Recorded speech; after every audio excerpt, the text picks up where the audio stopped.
Welcome back. This is Wisconsin Shoe Guy, and today we're going to look at a very special pair of boots. This is the Gaziano and Girling Thorpe. I first started looking at these boots when they were in kudu, and then I've seen them in suede and a number of other things, and I really like them in hatch. Hey, I've organized all my playlists on this channel so that you're able to easily find different types of shoes, different brands of shoes, as well as finding all my shoe battles, worth the price shoe reviews, etc., all in one place. Enjoy.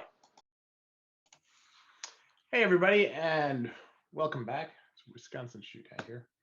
And today I'm wearing my sweats. It's a cold day, and I thought, what a better day to do an unboxing on a pair of boots. And I bought a pair of boots. Now, it's me, so they're not Timberlands. I love Timberlands. I love Merrells. I love all those different boots, but these are a special pair of boots that I got. This is a pair of Thorpe in tan hatch grain on the MH71 last. Okay, so Gaziano and Girling, one of my favorite shoemakers. I'm super excited about this. So here we go. Here, I'll just do this. That way it's got a little bit of time. All right. Gaziano and Girling always has this nice little thing in the box talking about why to buy their shoes, what's important about it. I really love that. Comes with boot bags, which is very handy. Also comes with laces in a bag, which is great because then when I go through my big thing of laces, I know which ones are for the G&Gs. They're very well packed. Now these I bought with Gaziano and Girling shoe trees as well. Decided to finally invest in that. Take a look.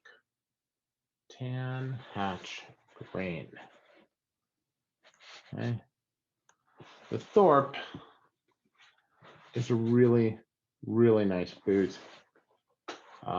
It just has a beautiful lining. Open this up here so you can kind of get a look on what this is about. Right. So here's the tree. Got a really nice tongue there. A little bit of layer over the tongue, which I'm not a fan of, but actually, if you look at that, it's like a single layer tongue, and then this part is here to make it. So it's like an unlined tongue, and then it has lining up where it's the least comfortable if it's unlined. It's kind of cool. I have a pair of boots from Edmonds that has a suede tongue instead of leather boot, just to make it more comfortable. I'm all for that, right?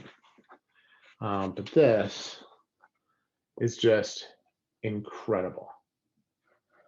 Absolutely incredible. If you just look at the shaft, the way that it is, and what I love most about Gaziano and Girling, this boot has style. And I had no idea that it was going to match color with my sweatshirt. That's unintentional. Day-night soles, stitching as you would expect. It's just extra perfect. No frills on the outside. They did a nice storm welt. Of course, as you would expect, perfectly even. And the apron here is very well done. You got a nice, beautiful pie crust apron. You got a reversed split toe that is smooth to the touch. You got a beautiful seam that you can see there. So they spent some time polishing this up. Beautifully done. Okay. Why do you buy, really expensive boots? You buy boots at this price point. Same reason you buy shoes at this price point, because they're beautiful. And that is what this is. I am super excited to wear these. My St. James, as I'm learning my size a little bit better, are a little on the loose side. They're not big, okay? They break in the right place, but they're not quite as tight to my foot as I would like them. And so I am I am changing my size, and I went down half a size for this. So I went from a 10.5 to a 10. As you know, I wear a 10 or a 9.5 in most shoes. With G&G, everybody recommends going up a half a size. So I did, but I think the 10 will be better off. So I will do a follow-up video on the maiden voyage, let you know what I think of the fit. But in the meantime, wanted to share this beautiful boot with you. So last look. Just a really clean, beautiful boot in hatch grain, becoming something of an obsession for me. Thanks for watching.